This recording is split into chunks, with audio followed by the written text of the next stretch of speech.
जय हिंद साथियों। फिजिक्स के टॉपिक्स को आसान शब्दों में समझने के लिए हमसे जुड़िए। आज बड़े दुख के साथ कहना पड़ रहा है कि लता मंगेशकर जी, जो कि हमारे भारत के सर्वश्रेष्ठ गायिका मानी जाती है, उनका आज निधन हो गया है। और इस शोक के अवसर पर 2 दिन का राष्ट्रीय शोक भी घोषित कर दिया गया है। तो आज हमें उनसे प्रेरणा लेकर हम लोगों को भी मेहनत करने का संकल्प लेना चाहिए। वे ताउम्र हर दिन कम से कम 4 घंटे सुबह में ज़रूर अभ्यास किया करती थी अपने हुनर का, जबकि वह जानती थी कि वह अपने हुनर में वह सर्वश्रेष्ठ चोटी पर पहुंच चुके हैं। फिर भी उन्होंने अभ्यास के महत्व को कभी कम करके नहीं आका और हमेशा मेहनत करती रही। तो हमें भी अभ्यास डेली करना चाहिए और हर दिन मेहनत करनी चाहिए, क्योंकि उनके सामने तो हम अभी कुछ भी नहीं है। आसमान में तारे तो बहुत हैं, पर चांद जैसा कोई नहीं। गायक तो बहुत हैं, पर लता मंगेशकर जैसा कोई नहीं। जय हिंद साथियों। आज आप लोगों को फिजिक्स का एक टॉपिक मोशन के बारे में आप लोगों को बताने जा रहा हूँ। देखिए, सबसे पहले मोशन एक रिलेटिव टर्म होता है। Motion is a relative term. कहने का मतलब ये है कि यदि हम ये कहते हैं कि कोई चीज़ मोशन में है, तो हमें किसी चीज़ के रिस्पेक्ट में बोलना होगा कि ये किसी चीज़ के रिस्पेक्ट में मोशन में है। जैसे कोई बॉडी यहाँ पर ए है, ये मूव कर रहा है, और एक स्टेशनरी बॉडी हमारा बी है जो कि मूव नहीं कर रहा है, तो हम बोलेंगे कि ए के रिस्पेक्ट में, बी के रिस्पेक्ट में ए हमारा मोशन में है। ठीक। अब यदि कोई लड़का किसी लड़की का पीछा कर रहा है, तो लड़की भी उससे पीछा छुड़ाने के लिए उससे भाग रही है, तो दोनों मोशन में नहीं है। क्यों? क्योंकि दोनों के बीच का जो डिस्टेंस है वो कांस्टेंट है। तो हमारा मोशन केवल उसी वक्त डिफाइन किया जा सकता है जबकि कोई एक चीज स्टेशनरी हो, जिसे हम रिफरेंस पॉइंट बोलेंगे, और दूसरा चीज जो हमारा है वो इस रिफरेंस पॉइंट के रिस्पेक्ट में मूव कर रहा हो, अपने पोजीशन को ये चेंज कर रहा हो। किसके रिस्पेक्ट में? किसी रिफरेंस पॉइंट के रिस्पेक्ट में।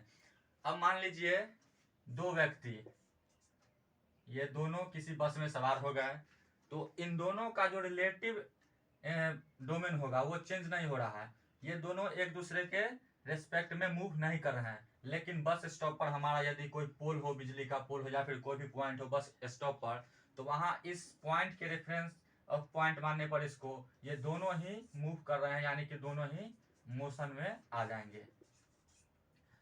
तो मोशन को डिफाइन करने के लिए हमें रेफरेंस पॉइंट की जरूरत होती है। ये हमारा सबसे इंपॉर्टेंट पॉइंट है इस मोशन को समझने के लिए, कि बिना किसी रेफरेंस पॉइंट के हम मोशन को डिफाइन ही नहीं कर सकते हैं। अब देखिए, फिजिक्स में क्वांटिटी दो तरह का होता है। एक होता है हमारा स्केलर क्वांटिटी, एक होता है हमारा वेक्टर क्वांटिटी। स्केलर क्वांटिटी में हमारा केवल मैग्नीट्यूड होता है, लेकिन जब हम बात करते हैं वेक्टर क्वांटिटी की, तो जब स्केलर क्वांटिटी में डायरेक्शन भी जुड़ जाता है तो वो हमारा वेक्टर क्वांटिटी बन जाता है। अब जैसे इसको समझिए, कोई लड़का किसी बिंदु पॉइंट ए पर खड़ा है, ठीक। ये किसी डायरेक्शन में 5 मीटर चला, हमें मालूम नहीं है कि ये कौन सा डायरेक्शन में 5 मीटर गया है, तो हम बोलेंगे कि लड़का ने डिस्टेंस कवर किया कितना? 5 मीटर। इसमें डायरेक्शन का कहीं पर कोई चर्चा नहीं है। लेकिन यदि हम इसमें जोड़ दें कि कोई लड़का बिंदु पॉइंट ए से राइट साइड, राइट डायरेक्शन में 5 मीटर चला है, तो यहां पर हमारा डायरेक्शन भी आ गया, जिसके कारण अब हम एक नया टर्म का यूज करेंगे, डिस्प्लेसमेंट। ये डिस्प्लेसमेंट हमारा एक वेक्टर क्वांटिटी हो जाएगा। क्यों? क्योंकि वेक्टर क्वांटिटी में मैग्नीट्यूड प्लस डायरेक्शन दोनों होता है। तो यहाँ डिस्प्लेसमेंट में हमारा 5 मीटर मैग्नीट्यूड है और डायरेक्शन एक पार्टिकुलर डायरेक्शन में हमारा मोशन हो रहा है, इसलिए ये एक वेक्टर क्वांटिटी हो जाएगा। लेकिन जब भी स्केलर क्वांटिटी की बात करेंगे तो वहां हमारा डायरेक्शन का कोई रोल नहीं होता है। डिस्टेंस और डिस्प्लेसमेंट को समझने के बाद हम स्पीड और वेलोसिटी को समझेंगे। स्पीड देखिए हमारा एक स्केलर क्वांटिटी है और हमारा वेलोसिटी एक वेक्टर क्वांटिटी है। स्पीड में हमें डायरेक्शन का कोई ध्यान नहीं रखना होता है, जबकि वेलोसिटी के लिए हमें डायरेक्शन को भी मेंशन करना होता है। मान लीजिए किसी पॉइंट ए पर कोई वस्तु है जो कि चलना शुरू करता है और पॉइंट बी तक जाता है। दोनों के बीच का डिस्टेंस हमारा 2 किलोमीटर है। अब ए से बी तक जाके ये फिर से वापस रिटर्न चला आता है ए बिंदु पर, और उसके बाद एक बार फिर से बिंदु सी तक जाता है जो कि ए से 1 किलोमीटर है।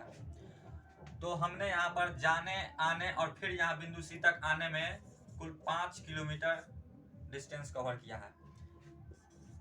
यदि हम इसमें समय 1 घंटा लेते हैं तो हमारा जो स्पीड निकल के आएगा वो होगा हमारा total distance upon total time, यानी कि 5 किलोमीटर प्रति घंटा, ये हमारा स्पीड हो जाएगा। लेकिन जब हम वेलोसिटी की बात करेंगे तो हमारा यहाँ डिस्प्लेसमेंट कंसीडर होगा। वेलोसिटी में velocity is equal to S upon T होता है, जहाँ एस हमारा डिस्प्लेसमेंट है। अब डिस्प्लेसमेंट चूंकि एक वेक्टर क्वांटिटी है, इसलिए डिस्प्लेसमेंट में हमें डायरेक्शन भी इंक्लूड करना होता है। तो अब हमें देखना होगा कि यहाँ डिस्प्लेसमेंट कितना है। ए से बी तक गए, फिर बी से ए तक चले आए, यानी कि हमारा डिस्प्लेसमेंट यहाँ पर 0 हो चुका है। और यहाँ से फिर हम बिंदु सी तक गए जो कि ए से 1 किलोमीटर है। तो डिस्प्लेसमेंट को हम डिफाइन करते हैं shortest distance between 2 point, shortest distance between 2 given point. तो ये हमारा डिस्प्लेसमेंट हो गया ए और सी के बीच का जो न्यूनतम दूरी है, यानी कि 1 किलोमीटर। तो हमारा जो डिस्प्लेसमेंट निकल के आएगा वो 1 किलोमीटर है, और हमारा टाइम उतना ही है, यानी कि 1 घंटा। इसलिए हमारा वेलोसिटी जो हो जाएगा वो हो जाएगा 1 किलोमीटर प्रति घंटा। यहाँ पर ध्यान देने का बात यह है कि हमारा स्पीड और वेलोसिटी दोनों का एसआई यूनिट सेम है, मीटर पर सेकेंड। लेकिन यहाँ पर किलोमीटर चूंकि मेंशन किया गया है डिस्टेंस में, और टाइम में आवर मेंशन किया गया है, इसलिए हमारा यूनिट निकल के किलोमीटर पर आवर आ रहा है। यदि क्वेश्चन में कभी हमें किलोमीटर पर आवर दे दिया हो और उससे हमें मीटर पर सेकेंड में कन्वर्ट करने की जरूरत हो, तो इसके लिए सिंपल सा फॉर्मूला है। यदि हमें मीटर पर सेकेंड में कन्वर्ट करना है तो किलोमीटर पर आवर को हम 5/18 से मल्टीप्लाई कर देते हैं। यदि हमें किलो पर सेकेंड को, तो हम क्या करेंगे कि मीटर पर सेकेंड को गुना कर देंगे 18/5 से। तो ये हमारा कन्वर्जन के लिए 2 इम्पोर्टेंट फार्मूला है जो कि किसी भी कम्पिटिटिव एग्जाम में काम देगा। उसका समरी देख लेते हैं। सबसे पहले हम मोशन के बारे में जाने हैं। मोशन हमारा एक रिलेटिव टर्म है। यदि कोई वस्तु किसी दूसरे चीज के रेस्पेक्ट में मूव कर रहा है, यानी अपना पोजीशन चेंज कर रहा है, तो उसे हम मोशन में बोलेंगे।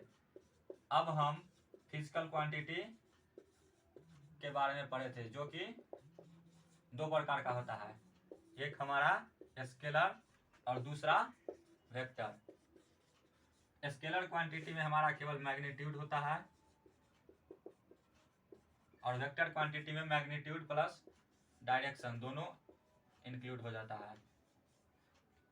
स्केलर क्वांटिटी हमारा स्पीड, डिस्टेंस, ये सब है, और हमारा वेक्टर क्वांटिटी डिस्प्लेसमेंट और वेलोसिटी है। हालांकि और भी बहुत सारा स्केलर और वेक्टर क्वांटिटी है जिसे अभी हम मेंशन नहीं करेंगे। डिस्टेंस में हमने देखा था कि हम एक बिंदु से दूसरे बिंदु तक जाने में जितना टोटल दूरी तय करते हैं उसे डिस्टेंस बोला जाता है।